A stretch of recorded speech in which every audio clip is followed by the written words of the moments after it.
Bonjour à tous, bienvenue sur Club Experiences. Je suis Claude Epouly-Bombogo, avocate au barreau de Poitiers, médiatrice inscrite à la Cour d'appel de Poitiers ainsi qu'au Centre national de médiation des avocats et enfin associée de la CELAL Club Avocat Médiateur. Dans le cadre de mon activité, j'interviens dans les domaines suivants: le droit pénal, le droit civil, de la famille et du patrimoine et enfin le droit des affaires. Sur cette chaîne YouTube, je me propose en fait de partager avec vous différents contenus qui concernent les domaines suivants: le droit de manière générale, mon quotidien d'avocat et d'entrepreneur, et enfin un petit peu de mode, de lifestyle ainsi que de luxe. Dans cette vidéo, je vais mettre mes petites notes ici devant, ça sera plus simple. Dans cette vidéo, du coup, je serai dans la série témoignages et comme vous l'aurez lu dans le titre, je voudrais en fait partager avec vous le témoignage que j'ai de certaines personnes qui m'ont inspiré. Ça va être long aujourd'hui, hein. De certaines personnes, je disais, qui m'ont inspiré ou qui m'inspirent de manière générale dans ma vie de femme, dans ma vie d'avocat, dans ma vie d'entrepreneur et dans ma vie de chrétienne aussi, parce que vous savez aussi que je partage un petit peu ma foi sur cette chaîne. Donc, dans un premier temps, je vais vous parler de Madame et de Monsieur Bombogo, donc qui sont mes parents, puisque cela ne vous aura pas échappé. Je m'appelle Epouly Bombogo, donc mon nom de famille c'est Bombogo. En quoi est-ce que mes parents m'ont inspiré? Pas de manière vraiment cliché uniquement parce qu'ils sont mes parents, non, parce que la première chose que je veux leur reconnaître, c'est la résilience. Toute personne qui me côtoie un petit peu sait que j'ai un quotidien qui est plutôt lourd, qui est plutôt difficile. Et parfois, moi-même, je me demande comment je fais pour ne pas plier, pour ne pas craquer face à certaines tempêtes de la vie. Et lorsque j'y réfléchis, en fait, il y a plusieurs facteurs et il y a une grande partie de ces facteurs qui sont liés à eux. Ça veut dire qu'il y a la partie de la foi, j'en reparlerai par la suite. Il y a le fait que tout Camerounais, tout continentais sait que l'environnement de base est difficile. Donc, si vous voulez vous en sortir dans la vie, que vous venez du Cameroun, il faut être extrêmement résilient, il faut être extrêmement déterminé, il ne faut pas abandonner. Et c'est ça que j'ai vu chez mes parents parce que mes parents ne sont pas de riche naissance, je l'ai déjà dit ici. J'ai même envie de dire, lorsque nous, les enfants, nous sommes arrivés, ça commençait à aller un petit peu mieux. Mes parents sont tous issus de familles très pauvres. Ensemble, ils ont bâti en fait ce qu'ils ont aujourd'hui et je suis issue d'une famille de 7 enfants. Je suis la quatrième et aujourd'hui dans ma vie de femme, je mesure chaque jour à quel point ça a pu être difficile pour eux. Je me demande d'ailleurs comment ils ont réussi à le faire avec les petits revenus qui étaient les leurs pour faire en fait ce qu'ils ont fait de nous, tout simplement. Et le fait de ne pas abandonner, le fait de persévérer, le fait de s'accrocher, c'est pour moi un réel exemple au quotidien et c'est littéralement une partie de mon ADN parce que c'est l'histoire de ma vie. C'est qu'il y a des moments où on a envie d'abandonner, il y a des moments où c'est difficile, il y a des moments où on pleure, mais après on se relève. Après, on pense aux gens qu'on aime, on pense à ce qu'on veut accomplir et on s'accroche. On se bat, on se relève et c'est ça c'est ce qu'ils m'ont transmis en premier. Euh, Autre chose qu'ils m'ont transmis, ce sont les valeurs familiales. Comme je vous ai dit, je ne compte pas la génération des petits-enfants, pardon, mais euh, rien que nous, les enfants, comme je disais, nous sommes 7 enfants, nous sommes unis, nous sommes une fratrie unie, ce qui n'est pas forcément la norme partout parce qu'il y a des familles dans lesquelles ils sont même moins nombreux et ça ne va pas. Donc, nous ne sommes naturellement pas parfaits, mais je trouve que mes parents ont réussi cet exploit de rester unis et pour moi, c'est un goal. Et j'ai l'impression d'ailleurs que pour nous, les Bombogos, c'est d'ailleurs un goal pour chacun d'entre nous de se dire, chacun veut bâtir en fait sa famille et chacun veut bâtir une famille qui sera unie parce qu'à la fin de la journée, on se rend compte que l'argent, c'est bien, c'est vrai, mais à la fin de la journée, notre plus grande force, c'est celle de pouvoir nous asseoir, de faire les choses ensemble parce qu'on a eu des parents qui n'avaient rien, mais le peu qu'ils avaient, ils l'ont toujours sacrifié pour nous. Ils ont toujours mis ça pour nous et je vois justement que c'est ce qui se duplique en fait chez nous les enfants. Dernière chose, c'est que mes parents sont ensemble depuis plus de 40 ans maintenant, je crois 42 ans. Et pour moi, c'est un vrai goal. C'est un vrai goal dans ce monde dans lequel les gens changent un petit peu point oui ou point non. Oui, je suis une traditionnaliste de ce point de vue-là, où dès qu'il y a un problème, on met fin à la relation, on se sépare. Naturellement, je ne suis pas en train de dire qu'il faut supporter l'insupportable et tout le tralala. C'est pas ce que je suis en train de dire. Ce que je suis en train de dire, c'est que ils sont vraiment d'une génération dans laquelle la priorité c'était d'essayer de bâtir, pas de et d'essayer de réparer surtout, voilà. Surtout d'essayer de réparer lorsque les choses sont difficiles et ça vraiment c'est un exemple pour moi. Voilà, donc je tenais à leur faire ce petit hommage-là et je tiens vraiment à marquer le coup parce que oui, je ne peux pas parler des personnes qui m'ont inspiré, qui m'inspirent sans parler d'eux parce que pour moi, ils sont la base. Et je mesure la chance que j'ai parce que je sais que ce n'est pas tout le monde qui peut avoir la chance de citer son parent comme exemple pour X ou Y raison, à tort ou à raison d'ailleurs. Et comme je l'ai déjà dit, ils ne sont pas parfaits. Nos relations ne sont pas parfaites, mais aujourd'hui, dans ma vie de femme et même d'entrepreneur, je peux me souvenir de ce qu'ils ont bâti, de ce qu'ils bâtissent encore, de la manière dont, de ce qu'ils font encore aujourd'hui pour tenir la famille, notamment dans leur rôle de grands-parents. Et je me dis, Seigneur, quelle grâce. Voilà, donc ça c'était le point numéro un, même s'ils sont deux. Donc point numéro 2, mes parents spirituels, l'apôtre Ivan Castanou et le pasteur Maud Castanou. Alors, il y aurait beaucoup de choses à dire sur eux. Je parle un peu plus en détail, donc ce sont les fondateurs de l'église Impact Centre Chrétien. Je vais mettre naturellement des photos ici au fur et à mesure de la vidéo. Il y aurait beaucoup de choses à dire sur eux. J'ai une série de vidéos témoignages dans laquelle je parle de l'acquisition de mes locaux professionnels. Donc, je parle un petit peu dans le détail, dans le détail pardon, de mon lien avec ICC, comment je l'ai intégré tout le reste. Donc ça, je vais pas en fait rentrer dans le détail ici pour que ce soit pas trop long parce que j'ai beaucoup de choses en fait à vous dire dans cette vidéo.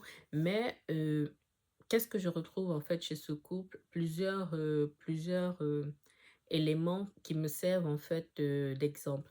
D'abord la foi. D'abord la foi parce que euh, ma foi en fait a grandi avec le temps parce que je suis née, j'ai grandi dans une culture catholique. Mes parents m'ont baptisé, communié, confirmé. Ils m'ont amené à l'église, ils m'ont appris la parole, on priait à la maison et tout le reste.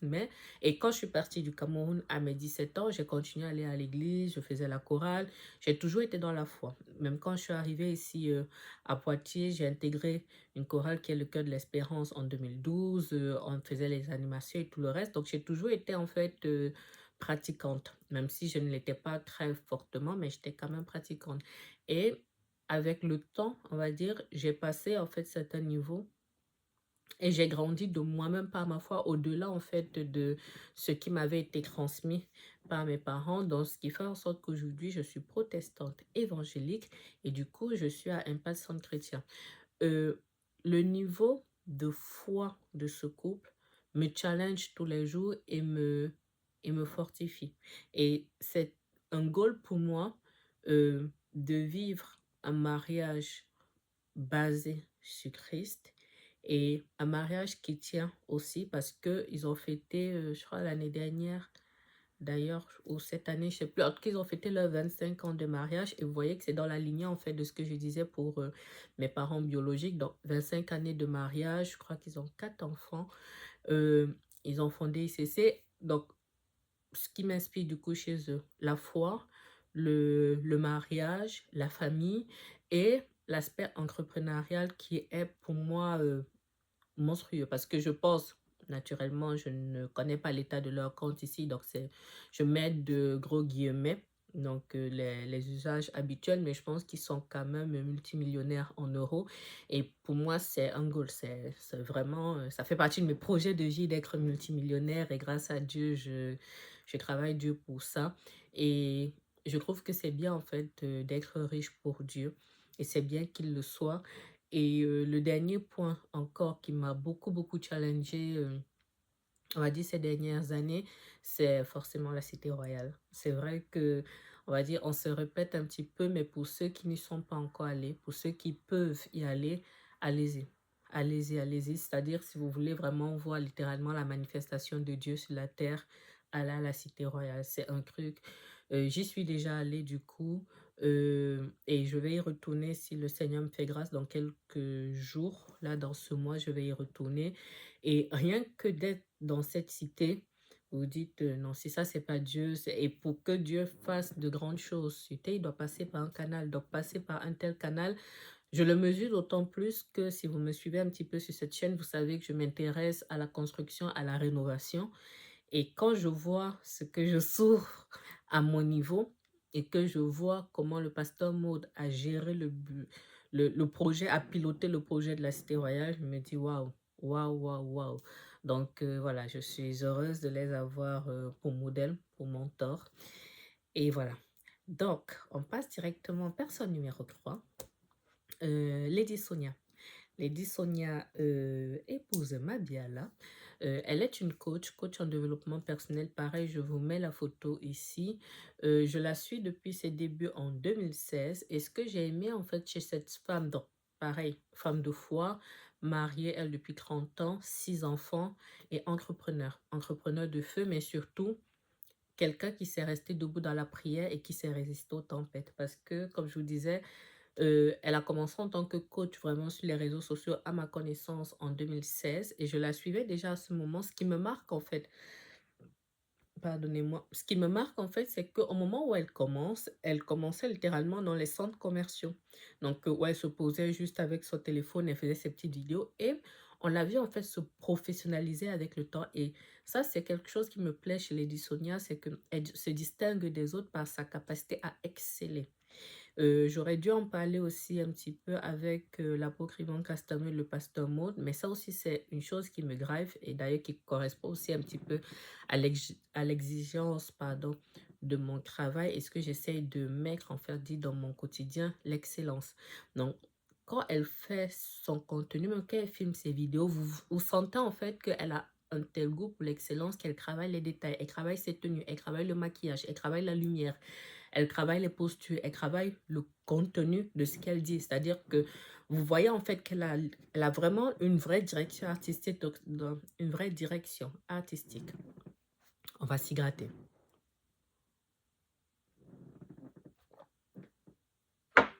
Pardon. Elle a une vraie direction artistique dans ce qu'elle fait et elle va en fait littéralement de gloire en gloire. C'est-à-dire que elle a commencé dans les centres commerciaux, après elle a commencé les directs, après elle innovait dans ses concepts, et puis elle a commencé à danser, puis elle a commencé les conférences, et puis ça a été les livres, après ça a été les cours en ligne. Euh, Beaucoup même l'ont même copié, même s'ils l'ont pas mal calomnié. Elle a été énormément combattue, et j'aime son attitude en fait à se réinventer, à survoler les tempêtes, à être vulnérable lorsqu'il le faut, à dire lorsqu'il y a eu des loupés, à demander pardon lorsqu'il le faut, à se réajuster en fait. Et elle me challenge énormément. Elle me challenge vraiment énormément. Elle a écrit 3 livres, j'en ai 2. Il faut que je mette la main sur le troisième. Je crois que c'est Un diamant dans le sable. J'avais voulu le faire acheter au Cameroun lorsqu'elle avait fait la pub là-bas et je n'ai pas pu le faire. Mais en tout cas, je vais essayer de mettre la main dessus et j'ai hâte vraiment qu'elle reprenne les conférences. J'ai acheté certains de ses cours en ligne.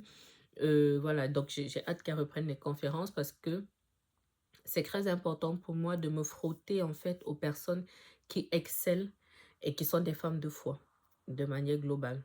Des hommes, des femmes de foi. Parce que moi, ça me grave, en fait, ça m'étire et j'ai beaucoup d'affection pour cette femme. Beaucoup.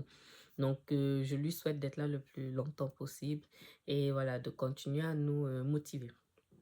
Ensuite, 3 femmes qui sont un peu plus jeunes maintenant et qui sont plutôt de ma tranche d'âge, qui sont un peu de ma génération. J'en connais une personnellement, mais je vais vous expliquer. Ce sera un peu moins long, mais je vais vous... Donc, la première, c'est Sananas. Je vous mets sa photo là, ça peut sembler un petit peu contre-intuitif, mais Sanana est son prénom c'est Sana. Son prénom c'est Sana et Sanana c'est son nom en fait sur les réseaux sociaux. Sana est une youtubeuse, je crois qu'on a le même âge. Elle est une youtubeuse beauté qui est youtubeuse, du coup, qui est sur les réseaux, je crois, depuis 13 ans à peu près.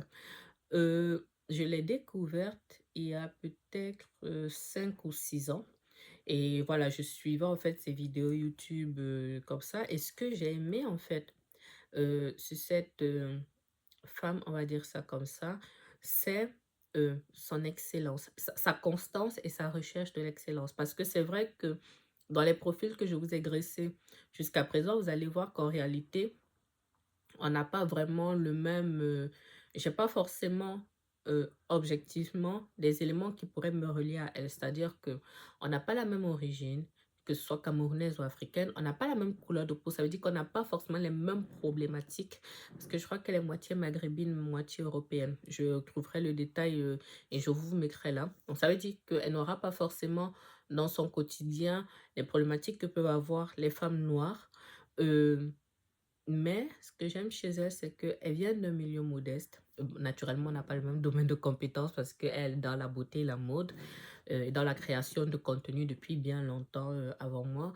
Mais comme je vous dis, ce que j'aime en fait chez elle, c'est que au moment où je l'ai découverte, ça faisait déjà un certain temps qu'elle était là. Et lorsque vous voyez pareil ses premières vidéos par rapport à maintenant, elle s'est très largement professionnalisée.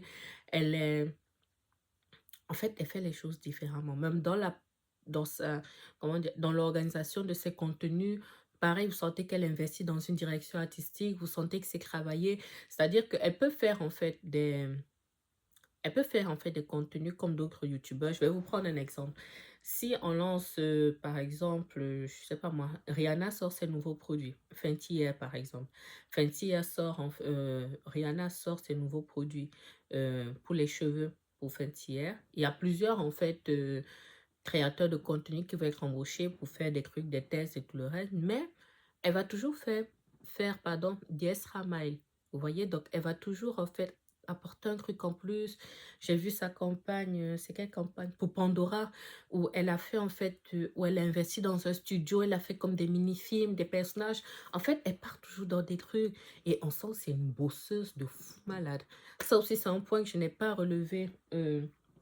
Non, je n'ai pas parlé pour les personnes que j'ai citées avant, mais of course, c'est quelque chose qui m'inspire vraiment et c'est un caractère que j'ai, c'est-à-dire que je suis une grosse bosseuse et quand je vois des gens comme ça, quand je vois mes parents qui n'arrêtaient pas et tout, avec 7 enfants, leurs emplois, aujourd'hui, c'est-à-dire, je me dis, mais comment ils faisaient? Pareil, quand je vois le couple Castanou, 4 enfants, ICC et toutes les, même si aujourd'hui c'est structuré et tout, ça fait une vingtaine d'années que ICC a été lancé, le fait de structurer les choses tout en gérant les enfants biologiques, les enfants spirituels, tout, faut bosser. Mais vous voyez, même la manière dont les programmes de prière s'enchaînent, comment ils se déplacent, les campagnes d'évangélisation.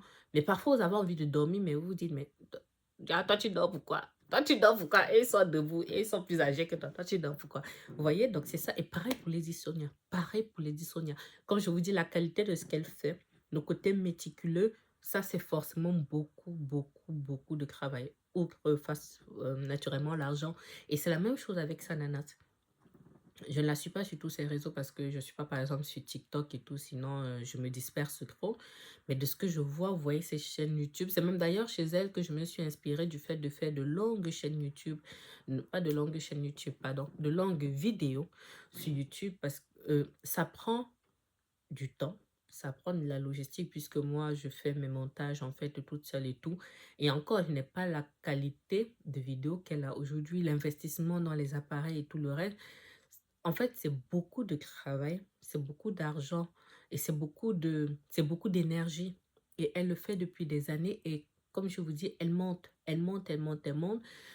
Ce qui, en fait, au-delà de ce que je vous ai cité là, ce qui a forcé mon admiration pour elle, c'est qu'il y a 2 ou 3 ans, elle a lancé une marque de produits cosmétiques au Créra qui a fait un flop littéralement, qui n'a pas fonctionné.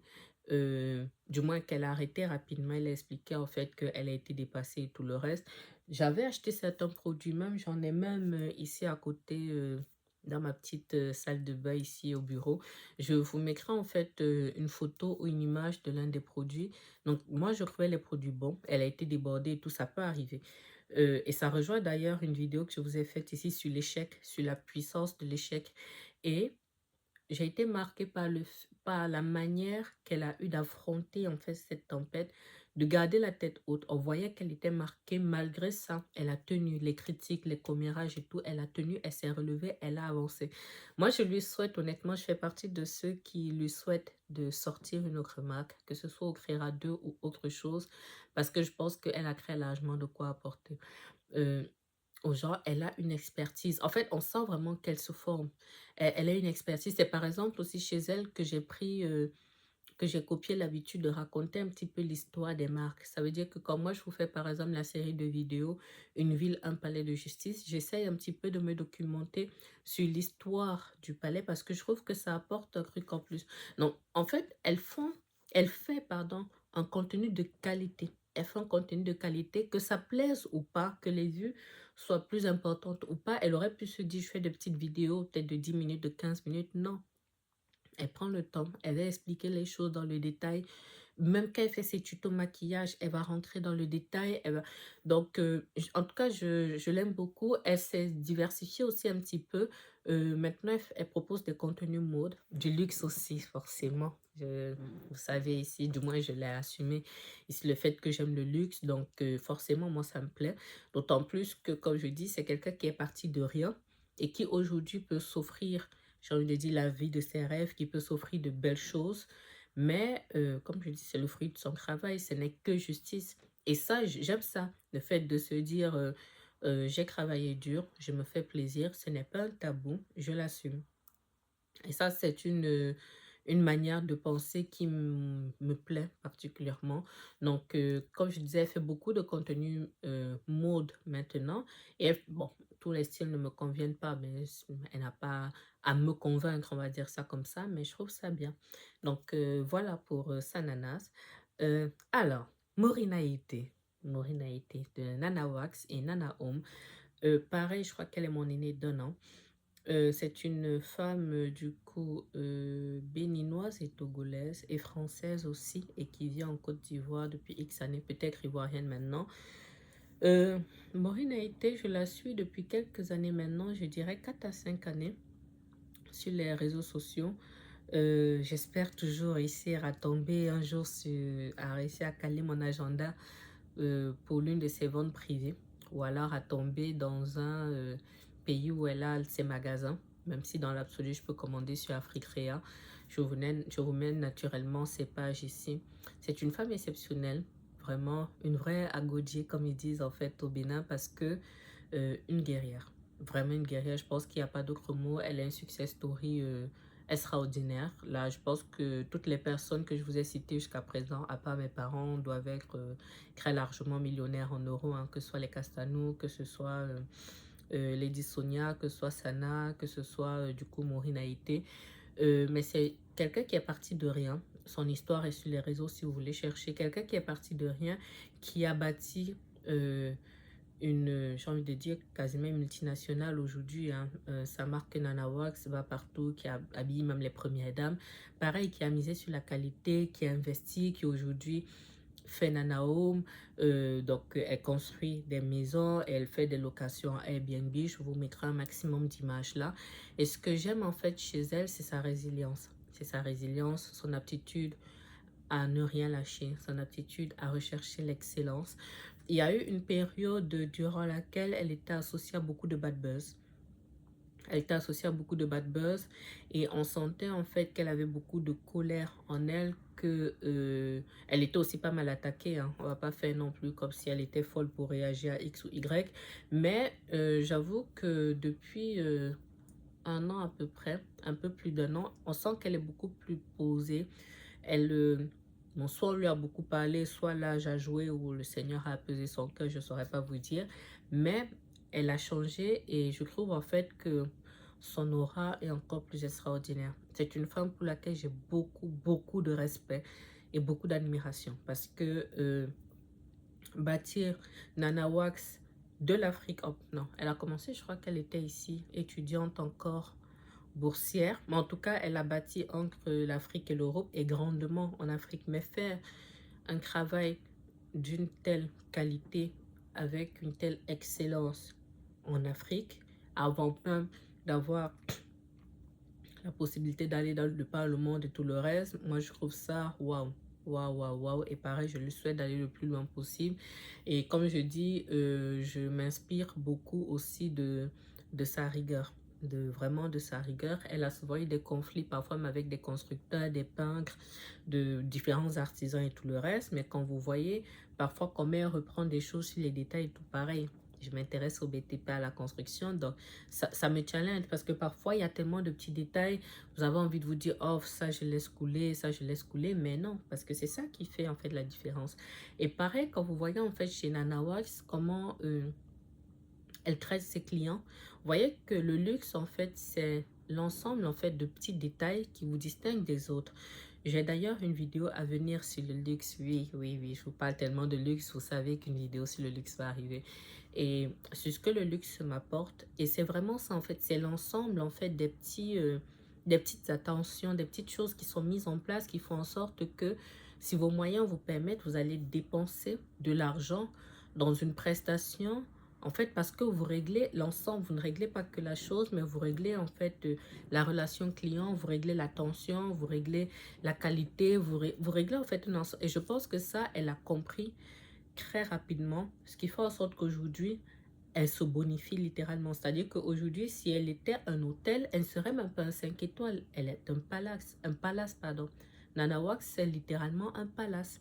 C'est pour ça que lorsqu'une collection sort, les gens se l'arrachent. C'est-à-dire, elle porte une tenue un jour, les gens se l'arrachent. Et pareil, elle se réinvente. Je ne peux pas vous compter les modèles de Nana Wax qui sont dans mon téléphone parce que c'est un truc, littéralement, c'est un truc de malade. Parce qu'aujourd'hui, elle va vous sortir un nouveau truc, elle dessine ceci, elle conçoit ça, et puis il y a les variantes, et puis il y a les machins. Je me dis, mais mon Dieu, faut bosser, faut bosser, faut bosser pour suivre le rythme. Mais en tout cas, je suis contente en fait de la suivre. Je suis contente de voir la femme qu'elle est, la femme qu'elle devient. Et elle est une vraie inspiration pour moi. Autre personne, Lucrèce Azizé de FH Agency, FH Celebration. Elle est, pour moi, clairement Fancy. Elle s'appelle aussi Fancy. C'est un petit nom qu'elle s'était donné, en fait. C'est celui que j'ai gardé. Pour moi, elle n'a clairement pas le succès qu'elle devrait avoir. Voilà. Et moi, je n'ai nul doute que ça arrivera. Ça arrivera. C'est une femme, du coup, je crois qu'on a le même âge, où elle est ma cadette, mais pas de beaucoup. La différence en âge entre nous n'est pas énorme. Et elle est gabonaise, on va dire franco-gabonaise. Et c'est une femme que je suis depuis peut-être 4 5 ans maintenant. Et c'est l'architecte qui travaille sur la rénovation du coup de mon immeuble ici, de mon cabinet de Koué. Elle devrait d'ailleurs aussi travailler pour moi à titre personnel sur d'autres choses que je ne vais pas évoquer ici. Et je tenais vraiment à ce qu'elle travaille pour moi parce que c'est une femme en fait qui a une vision extraordinaire. Elle est extrêmement créative. Euh, elle est très résiliente, elle est très téméraire, elle ne lâche rien quand elle veut quelque chose, elle se bat. Et comme je dis, je la suis sur les réseaux sociaux, donc j'ai pu voir en fait certaines choses. Parfois, même qu'elle était enceinte, quand sa fille en fait n'avait que quelques semaines, elle allait sur les chantiers, elle ne lâchait pas. J'ai suivi l'histoire de la construction de sa maison, toutes les galères qu'elle a rencontrées. Donc, je suis contente des belles choses qu'elle a accomplies aujourd'hui parce que les personnes qui la suivent l'ont vu souffrir, l'ont vu bâtir. Et je suis contente de l'excellence qu'elle met dans ce qu'elle fait. Parce que, comme je vous dis, même si je me répète, à force en fait de suivre toutes les personnes que je vous ai citées là, moi ça me challenge encore plus parce que il y a des choses sur lesquelles j'ai parfois des idées, mais parfois avec les difficultés du quotidien, les imprévus, les ci, les ça, je peux être tentée de faire en fait des compromis en me disant, bon, ça on peut laisser couler, ça non. Mais quand vous voyez une personne X, ne pas lâcher, recommencer, persévérer, ou parfois, je vous dis même, il y a des personnes quand Peut-être je me lève dans la nuit ou je sais pas moi, je me connecte par exemple sur les réseaux relativement tôt, que je vois que elle a publié peut-être à 2 heures ou à 3 heures parce qu'il fallait qu'elle termine en fait je sais pas moi, une conception pour un client, ainsi, un ça. Je me dis waouh, waouh, si elle en plus, maman de deux enfants, machin, machin, avec ce qu'elle a à gérer comme chantier, et comme je vous dis, c'est quelqu'un que je côtoie un peu, donc on a déjà pu discuter sur deux, trois choses, donc je me retrouve un petit peu en elle, euh, dans les parcours de vie. Ça me challenge. Vraiment, ça me challenge, mais énormément, énormément. Donc, je suis contente déjà, comme je disais, pour ce qu'elle vit de positif, surtout en ce moment où je tourne cette vidéo. Ceux qui la suivent sur ses réseaux sont informés, et je suis fière, fière vraiment qu'elle travaille pour Club Avocat Médiateur et Lolali Location. Je suis fière qu'elle puisse travailler pour Epouli Bombogo à titre personnel. Et c'est une femme que je vais continuer à suivre. C'est une femme que je vais mettre sur mon prochain projet. Parce que oui, j'aime me faire mal. Et comme je disais, c'est le type de personne que j'aime côtoyer parce que elle me challenge. Elle me challenge, elle me challenge. Et je suis extrêmement fière d'elle. Vraiment comme si elle était ma sœur de sang. Quand je vois ses accomplissements, que je peux me douter de la difficulté derrière, et je vois ce qu'elle arrive à bâtir. Je pense que c'est une femme qui vraiment, faut juste que le Seigneur lui donne la santé, le souffle de vie, et je pense qu'elle va aller très très loin, vraiment très très loin. Euh, voilà pour Lucrèce. Alors, trois dernières personnes, et vous allez être très étonnés parce que ces personnes sont en réalité des personnages. Oui. Et c'est là, en fait, que vous allez vous rendre compte que, comme on dit, representation matters. Because ces trois personnes sont, en premier, Jessica, de la série Suits. Alors, Jessica de la série Suits, en fait, donc c'est une actrice qui, dans cette série-là, a incarné une avocate. C'est une série qui date d'ailleurs, hein. Je crois que je la regardais déjà avant même d'être avocat.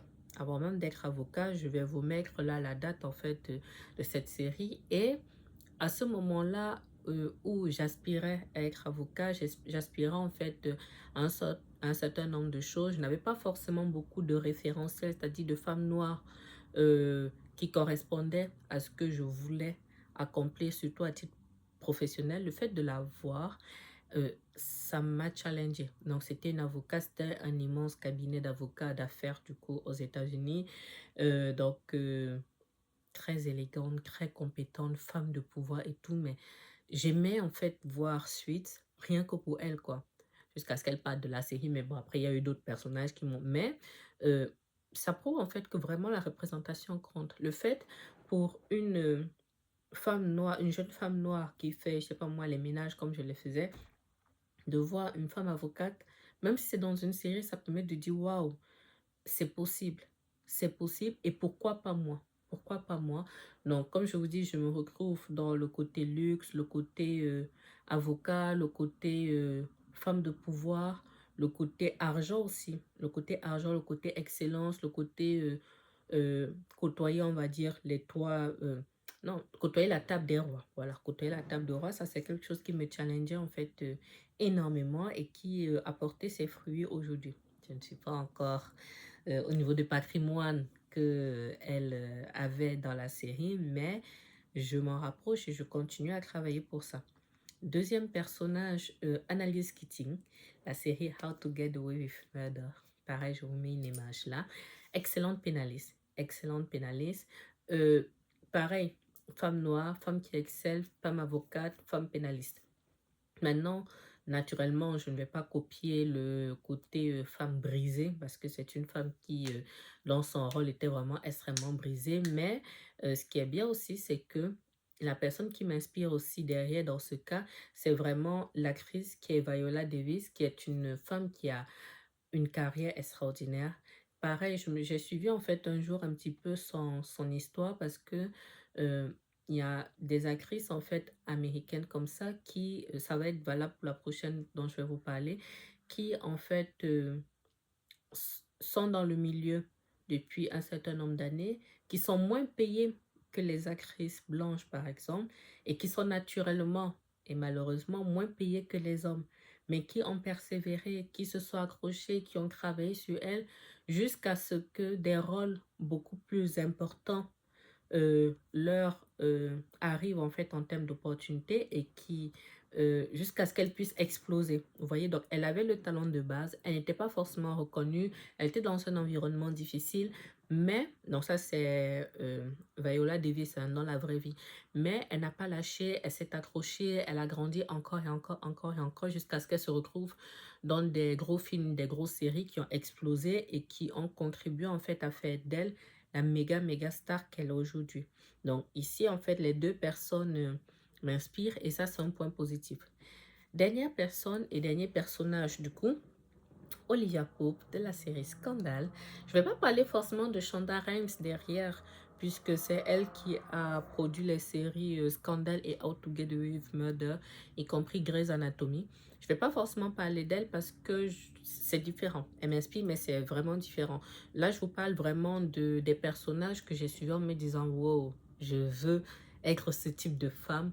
Sur certains points, pas nécessairement sur tout. Sur certains points. Parce que pour chacune en fait de ces femmes, il y a des points sur lesquels on pourrait équilibrer. Par exemple, les trois femmes Jessica de Suits, Annalise Keating de How to Get Away with Murder et Olivia Pope de Scandale. Par exemple, il n'y a pas le côté foi, il n'y a pas le côté vie de famille stable, il n'y a pas le côté famille, enfant et tout le reste. Mais il y a le côté réussite professionnelle en tant que femme noire et ça, je m'en suis inspirée. Donc, Olivia Pope, c'était plus le côté femme de pouvoir femme de pouvoir, donc qui était proche de la Maison Blanche et tout le reste, si vous avez vu la série. L'actrice derrière, c'est Kerry Washington, que je suis aussi sur les réseaux sociaux depuis un moment, qui a un petit peu, à mon sens, un parcours similaire, même si elle est un peu en dessous, mais un parcours similaire à celui de Viola Davis.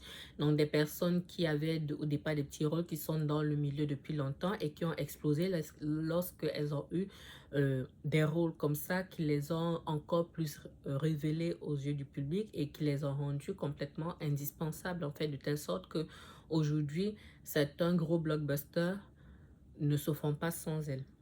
Et Olivia Pope, en fait, bon, on va naturellement pas s'inspirer, absolument pas de sa vie amoureuse dans la série, mais on va s'inspirer du fait qu'elle s'est battue pour avoir sa place.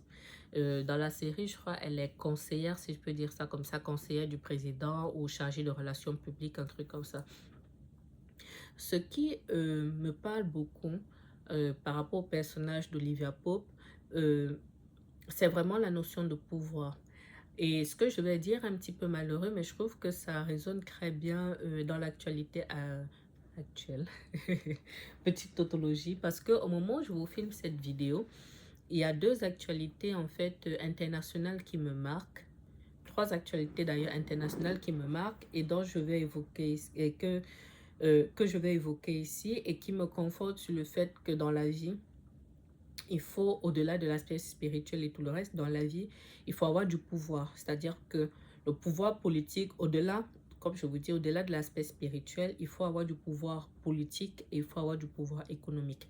Parce que c'est ça qui fait en sorte que vous êtes respecté et c'est ça, en fait, qui ne permet pas aux gens de faire n'importe quoi de vous. Et je rends grâce à Dieu parce qu'aujourd'hui, j'ai un peu des deux, même si naturellement, je suis absolument pas au niveau où je veux être. Mais il est clair que la femme Epuli Bombogo d'aujourd'hui n'a rien à voir avec Epuli Bombogo d'il y a 10 ans.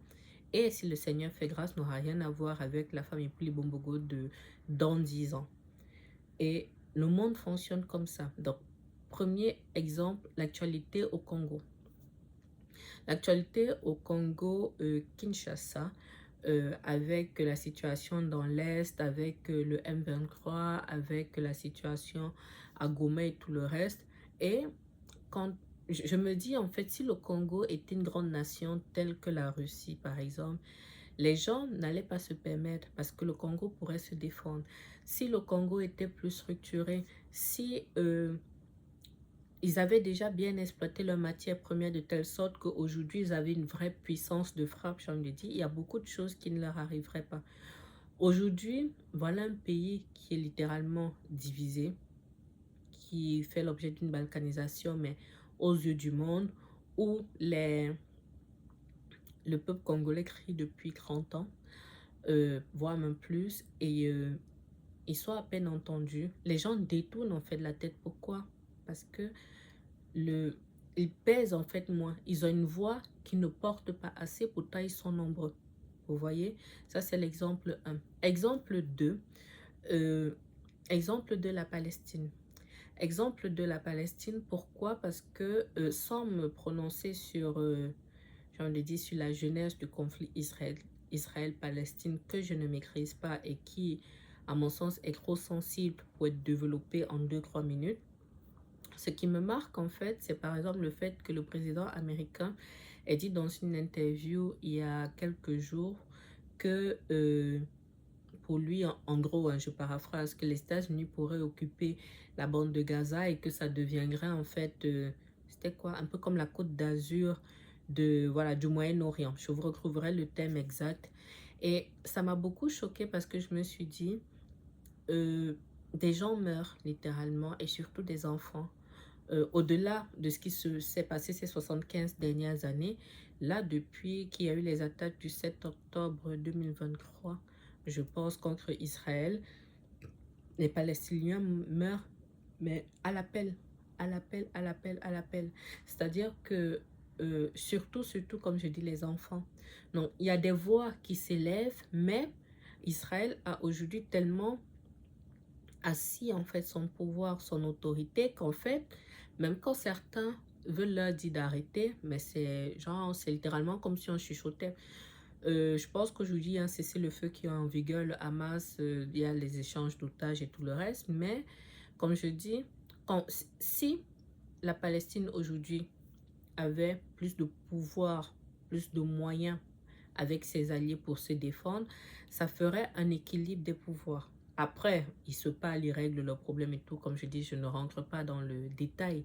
Mais ce qui me fait de la peine, c'est lorsque les humains meurent littéralement comme des chiens, que des enfants sont tués comme si leur vie n'avait absolument aucune valeur parce que, comme je dis, malheureusement, quand vous n'avez rien, quand vous n'êtes bon, je ne peux pas dire quand vous n'êtes rien, mais quand vous n'avez rien, c'est comme si vous ne comptez pas. Et c'est comme ça que le monde fonctionne. Et plus vite on le comprend, plus vite on agit en fonction. Dernier point, du coup, et pas des moindres, au moment où je filme cette vidéo, ça fait quelques jours qu'il y a eu l'altercation entre Donald Trump et le président de l'Ukraine, Volodymyr Zelensky. J'espère que je ne prononce pas mal. Et ce qui m'a marqué, même avant qu'il y ait cette altercation, je me faisais la réflexion que le monde, c'est vraiment un rapport de force. Parce que quelques jours avant, je crois qu'il y avait eu soit une réunion entre diplomates américains et diplomates russes. Et je me suis dit, mine de rien, voilà un pays, du coup, ils sont en guerre contre la Russie depuis 3 ans maintenant. Même chose que pour les deux autres exemples, je ne me prononce pas sur le fond, sur l'historique de qui a tort, qui a raison, parce que comme je dis, ce sont des questions pour lesquelles je ne suis pas qualifiée et pour lesquelles je ne me suis pas suffisamment documentée dans le cadre de cette vidéo. Donc, je ne vais pas forcément aller beaucoup plus loin dans le détail. Mais ce qui m'a marqué, en fait, c'est que donc, Donald Trump va discuter avec Vladimir Poutine du sort de l'Ukraine. Donc, c'est comme si moi, de manière basique, j'ai une maison, deux personnes discutent de, même pas j'ai une maison, de moi, quoi. C'est-à-dire, ils discutent du sort de, voilà, comment on peut s'arranger et tout. Et quand on voit cette altercation, voilà un homme qui se retrouve humilié. Pareil, comme je dis, je ne me prononce pas sur le fait que peut-être il a eu tort ou raison, puisque je n'ai pas suffisamment de connaissances sur le sujet, mais je me dis, voilà un homme qui essaye en fait de se battre pour son pays, qui se balade à gauche, à droite, littéralement pour mendier de l'aide dans le pays est divisé de chacun tire en fait chacun tire la couverture de son côté puisqu'en réalité même l'Europe qui aide parce que l'Europe aussi a un intérêt derrière et les armes et tout le reste qu'on fournit je pense pas que ce soit gratuitement donc ça fait comme en Afrique hein, on va vous récupérer ça soit en minerai soit en matière première d'une manière ou d'une autre voilà donc qu'on soit clair personne n'est naïf ici mais je me dis, si l'Ukraine avait la même puissance, par exemple, que la Russie, ils se parleraient. Ça fait par exemple comme la Russie et les États-Unis ou, je sais pas moi, la Russie et la Chine, les nations comme ça où la nation en fait, on peut se neutraliser. On peut se neutraliser de telle sorte que vous allez m'écouter. Vous voyez, par exemple, Poutine, il est critiqué, il est ci, il est ça. Il y a eu des sanctions contre la Russie lorsque ça a commencé le conflit. La Russie s'en est sortie tranquille. Pourquoi? Parce que la Russie avait déjà des bases. Et lorsqu'il y avait des sanctions dans la presse, on disait, oui, ils vont pas s'en sortir, ce n'est qu'une question de temps, on a bloqué les trucs, les sommes des oligarques, les ci, les ça, les ça.